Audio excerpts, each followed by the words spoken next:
भारतीय साक्ष्य अधिनियम 1872 की धारा 10 सामान्य परिकल्पना के बारे में षड्यंत्रकारी के द्वारा कही गई या की गई बातों के बारे में प्रावधान करती है।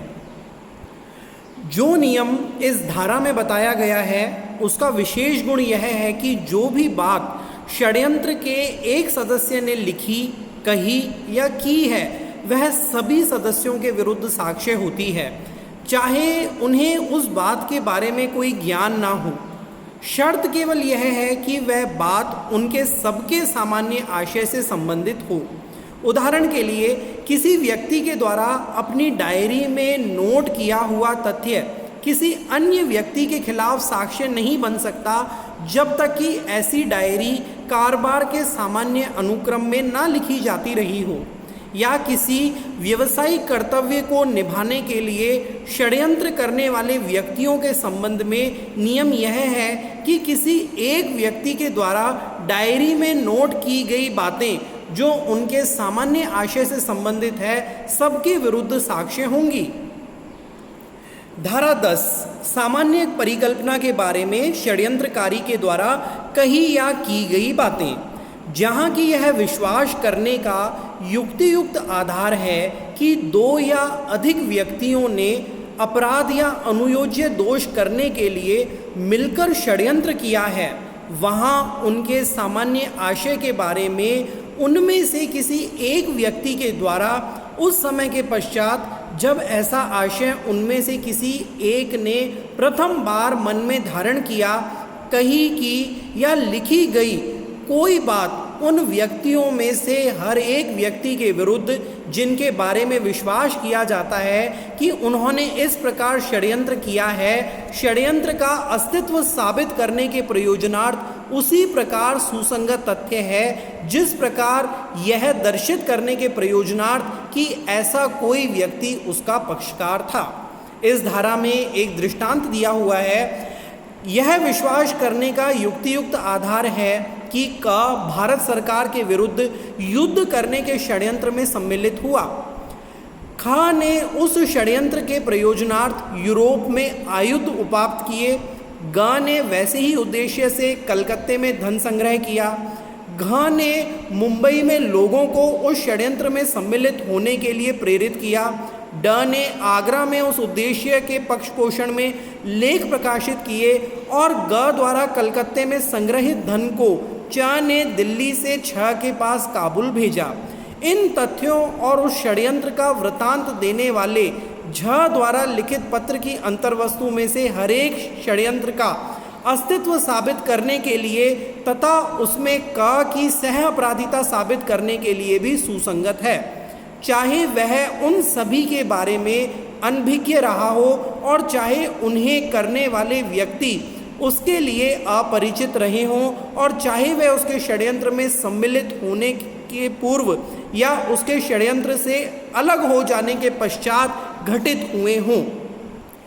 धारा 10 के नियम लागू होने के लिए निम्न कुछ शर्तें आवश्यक हैं। नंबर 1, युक्तियुक्त आधार पर यह विश्वास होना चाहिए कि दो या दो से अधिक व्यक्तियों ने मिलकर षड्यंत्र किया है।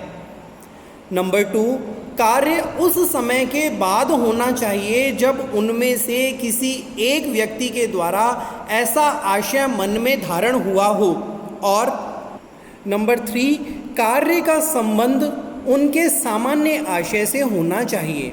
ऐसे किसी भी कार्य का साक्ष्य कुछ प्रयोजनों के लिए दिया जा सकता है। नंबर 1, षड्यंत्र का अस्तित्व साबित करने के लिए, यह साबित करने के लिए कि कोई व्यक्ति उस षड्यंत्र का पक्षकार था।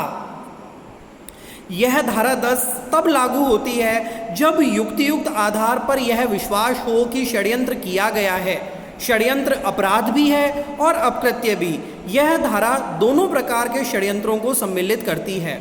धारा में स्पष्ट रूप से कह दिया गया है कि यह धारा तभी लागू होगी जब यह विश्वास हो कि कोई अपराध करने के लिए या अपकृत्य करने के लिए षड्यंत्र किया गया है।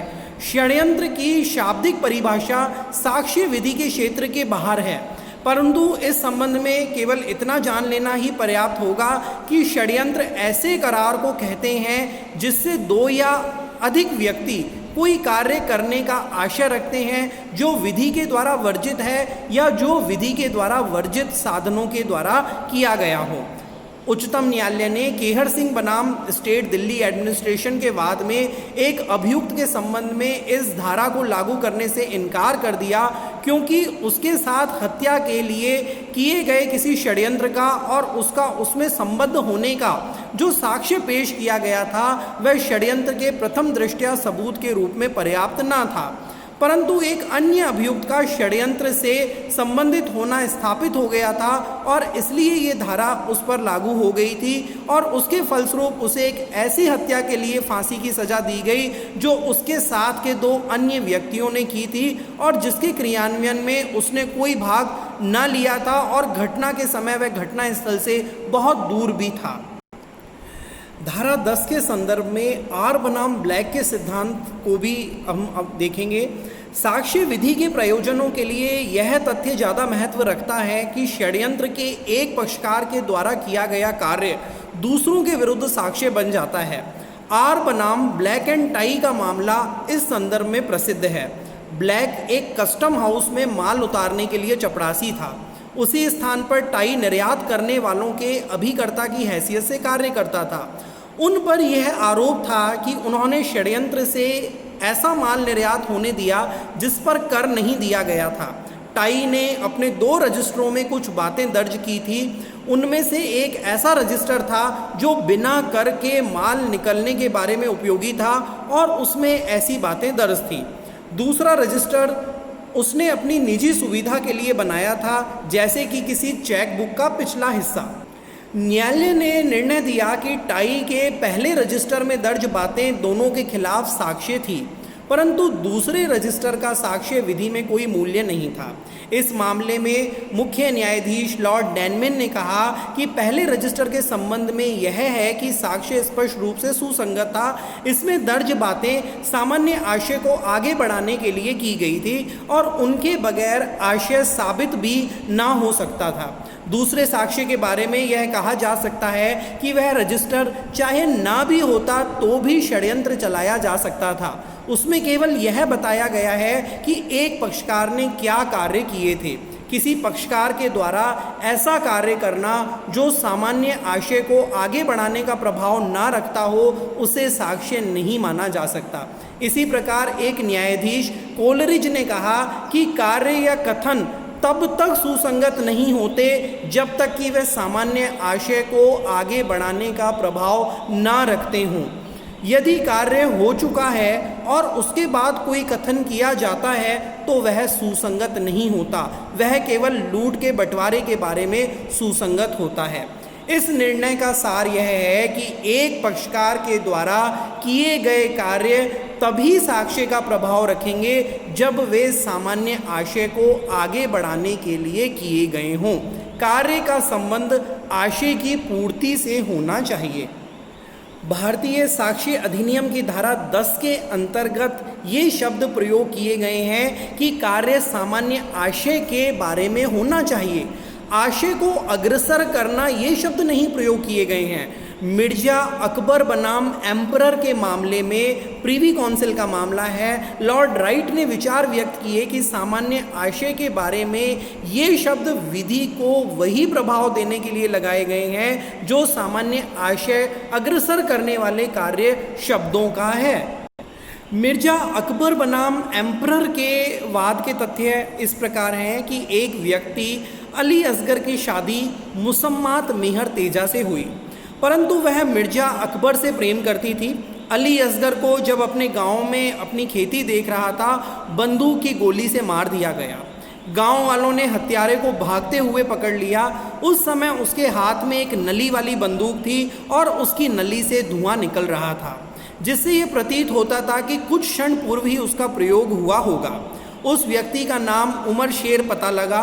जब गांव के लोग उसे घेरे हुए थे तो वहाँ पर मिर्जा अकबर आया और उसने लोगों से कहा कि यह तो उमर शेख है और भोला भाला आदमी है और ऐसी कोई हरकत नहीं कर सकता। इतनी देर में वहाँ पर पुलिस आ गई और उसने पुलिस को बताया कि उसे मिर्जा अकबर और मेहर तेजा ने हत्या करने के लिए पैसे दिए थे। इसलिए तीनों पर हत्या तथा षड्यंत्र का आरोप लगाया गया। षड्यंत्र का मुख्य साक्ष्य था कि मेहर तेजा तथा उसके प्रेमी के बीच कुछ पत्र व्यवहार हुआ था और वह पत्र पुलिस को मिल गए थे। मेहर तेजा ने अपने 2 पत्रों में मिर्जा अकबर को बताया था कि वह उसकी मोहब्बत की भावनाओं से भरी हुई है और उस दिन के इंतज़ार में है कि कब उसकी शादी उससे होगी। उन पत्रों में शब्द भी पाए गए कि मैंने पैसों का बंदोबस्त कर लिया है और आपको चाहिए कि कुछ और सोचे बगैर किसी आदमी का बंदोबस्त करें। मेरा दिल तुम्हें पाने के लिए व्याकुल है और मैं दिल की गहराई से तुम्हें पाने की इच्छा रखती हूँ। ये बात उसके पत्रों में लिखी हुई पाई गई। इन पत्रों के अतिरिक्त मेहर तेजा ने षड्यंत्र के बारे में मजिस्ट्रेट को कुछ बयान भी दिए, जिनमें उसने शुरू से अंत तक उसके आशय का ब्यौरा दिया। उसके पत्र तथा उसके बयान मिर्जा अकबर के विरुद्ध इस आधार पर साक्ष्य माने गए कि वे उनके सामान्य आशय के बारे में हुए थे। मिर्जा अकबर ने प्रिवी काउंसिल में अपील की। प्रिवी काउंसिल ने निर्णय दिया कि पत्र धारा 10 के अंतर्गत सुसंगत थे, क्योंकि उनके द्वारा अली असगर को मिटा देने का आशय उत्पन्न हुआ था और उस समय लिखे गए थे जब ऐसा आशय कायम था और उसी आशय को पाने के लिए लिखे गए थे। शार्दुल सिंह के वाद में एक बहुत लंबा षड्यंत्र था, जिसमें कुछ लोग एक बीमा कंपनी का नियंत्रण प्राप्त करने के बाद उसके धन को लूट लेना चाहते थे। अभियुक्तों में से एक को कुछ धन दिया गया था और दूसरे को कुछ संपत्ति खरीदने के लिए पेश की। सवाल यह था कि वास्तव में साधारणतया षड्यंत्र के अंतर्गत रुपया गोल करने के लिए किया गया था। न्यायालय ने कहा कि सभी ऐसे तथ्य जो यह दर्शाएं कि मिथ्या संव्यवहार था सुसंगत होंगे, परंतु दुरुपयोग हो जाने के बाद केवल एक पक्षकार के द्वारा मिथ्या संव्यवहार को छिपाने के लिए किए गए कार्य सुसंगत नहीं होंगे। उच्चतम न्यायालय ने बद्री प्रसाद बनाम स्टेट ऑफ बिहार के मामले में फैसला देते हुए न्यायमूर्ति वीपी सिन्हा ने कहा है कि आर बनाम ब्लैक में प्रतिपादित सिद्धांत तथा धारा 10 एक ही आधार सूत्र पर हैं। इस मामले में रामजी तथा बद्री पर भारतीय दंड संहिता की धारा 120 ख के अंतर्गत षड्यंत्र का आरोप था। इस आधार पर कि उन्होंने पुलिस अधिकारी को घूस देकर धारा 165 क का अतिक्रमण कराना चाहा था। एक पुलिस इंस्पेक्टर अपने थाने की ओर जा रहा था। रामजी और बद्री दोनों उसको मिले और उससे कहा कि यदि वह रामजी के यहाँ से बरामद चांदी की चोरी के मामले की जांच करना ठप कर दे तो उसे कुछ इनाम दिया जाएगा। इंस्पेक्टर ने उनसे कहा कि वे उससे ऐसी बात सड़क पर ना करें और इसलिए उन्हें थाने में आने के लिए कहा। इंस्पेक्टर ने ये बात उच्च अधिकारियों को बता दी।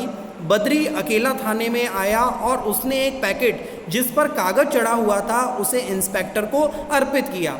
उसमें 500 रुपये लिपटे हुए थे। पैकेट अर्पित करते समय उसने कहा कि मुझे रामजी ने भेजा है ताकि उसके खिलाफ जो परिवार था उसकी जांच बंद कर दी जाए। कुछ अन्य व्यक्तियों की उपस्थिति में जो बाद में गवाह बन गए, इंस्पेक्टर ने पैसा लिया और इस अपराध की एफआईआर कर दी।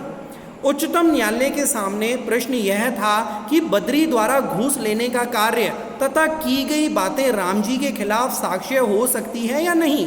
न्यायालय ने कहा कि पहले जब दोनों इंस्पेक्टर से मिले और उसे मामला ठप करने का अनुरोध किया, उससे स्पष्ट होता था कि उन्होंने एक अफसर को घूस देने का अनुबंध किया था। वे षड्यंत्र हो जाने के बाद किसी एक द्वारा किए गए कार्य या बातें जो सामान्य आशय से संबंधित हो, दूसरे के विरुद्ध साक्ष्य हो जाएगी। घूस देते समय जो कार्य और बातें एक पक्षकार ने की, वे दूसरे पक्षकार के लिए साक्ष्य का महत्व रखती थी। बयान तथा रिश्वत देने का कार्य दोनों उनके सामान्य आशय से संबंधित थे और इसलिए दोनों के विरुद्ध साक्ष्य थे। षड्यंत्र के मामले में साक्ष्य विधि के नियम को शिथिल करने का कारण समझाते हुए न्यायमूर्ति वीपी सिन्हा ने कहा कि साक्ष्य अधिनियम की धारा 10 जानबूझकर ऐसी बनाई गई है क्योंकि षड्यंत्र के अपराध की प्रवृत्ति को देखते हुए यह आवश्यक था कि षड्यंत्र के पक्षकारों के प्रत्येक ऐसे कार्य जो षड्यंत्र के बारे में हों, सभी पक्षकारों के विरुद्ध साक्ष्य हो जाएं। षड्यंत्र बहुत गोपनीयता से किया जाता है और अंधेरे की आड़ में इसके आशय की पूर्ति की जाती है। स्वाभाविक रूप से अभियोजन के लिए ये संभव नहीं होता कि किसी एक अभियुक्त के द्वारा किया गया अलग कार्य या कथन दूसरे अभियुक्त के द्वारा किए गए कार्यों या कथनों को संयोजित कर सके जब तक कि वह एक प्रयोजन की श्रृंखला की कड़ियाँ ना हो। मोहम्मद अफजल आमिर कसाब बनाम state of Maharashtra AIR 2012 supreme court. Mumbai आतंकी हमले में आतंकियों ने उन लोगों से बातें की जिनके उनके साथ तार जुड़े हुए थे और इससे कुछ वस्तुएं मिली जो फांसने वाली थी, जैसे कि उनके कपड़े, नक्शे जिनके सहारे वे आगे पहुंचे थे और जिन जिन स्थानों पर उन्होंने हमले किए थे। ऐसे कथन सभी के खिलाफ सुसंगत माने गए। धारा 10 के अंतर्गत सांस्कृतिक जो होते हैं संस्वीकृतिक कथन सुसंगत नहीं होते, क्योंकि ऐसा हो सकता है कि ऐसे कथन षड्यंत्र को आगे बढ़ाने का प्रभाव ना रखते हों। उच्चतम न्यायालय ने मान्य ठहराया है कि इस धारा को धारा 24 के साथ लेते हुए, जहां एक बार यह विश्वास करने का युक्तियुक्त निष्कर्ष निकल जाए कि कुछ व्यक्तियों ने मिलकर षड्यंत्र रचा था, तो उनमें से किसी एक के संस्वीकृतिक कथन का प्रयोग दूसरे के विरुद्ध भी किया जा सकता है। यह आवश्यक होता है कि कथन के समय षड्यंत्रकारियों के बीच में सामान्य आशय बना रहे। धारा 10 के संदर्भ में जो इंग्लिश लॉ का नियम है और भारतीय विधि है, उसमें क्या भेद है। इंग्लिश विधि के अनुसार, जैसा कि R बनाम ब्लैक में बताया गया था, कि कार्य या कथन ऐसा होना चाहिए कि वह षड्यंत्र के आशय को आगे बढ़ाता है और केवल षड्यंत्र का विवरण या वर्णन नहीं हो। धारा 10 के अंतर्गत भारतीय विधि में केवल इतना ही पर्याप्त है कि कार्य या कथन सामान्य आशय के बारे में किया गया हो। दूसरा सुझाया गया भेद धारा 10 के साथ संलग्न दृष्टांत के आधार पर बताया जाता है। इस दृष्टांत में कहा गया है कि सामान्य आशय से संबंधित कार्य सभी पक्षकारों के विरुद्ध साक्ष्य होंगे, चाहे वह किसी भी पक्षकार के षड्यंत्र में आने के पूर्व या हट जाने के बाद किए गए हों। जब कोई व्यक्ति अभी षड्यंत्र में आया ही नहीं है या उसे छोड़ चुका है, तो ये नहीं कहा जा सकता कि उसके प्रति कोई सामान्य आशय है और इसलिए किसी अन्य पक्षकार के द्वारा किया गया कार्य ऐसे व्यक्ति के प्रति सामान्य आशय के बारे में नहीं हो सकता। इसी कारण दृष्टांत के इस पहलू को धारा 10 में अस्वाभाविक बताया गया है। लेकिन उच्चतम न्यायालय ने दोहराया है कि जो कार्य अपराध होने के पूर्व के समय में किए गए थे, उन्हें भी साथ में लिया जाना चाहिए। K हाशिम बनाम स्टेट ऑफ तमिलनाडु 2005। तो भारतीय साक्ष्य अधिनियम की धारा 10 सामान्य परिकल्पना के बारे में षड्यंत्रकारी के द्वारा कही गई या की गई बातों के साक्ष्य को सुसंगत बताती है।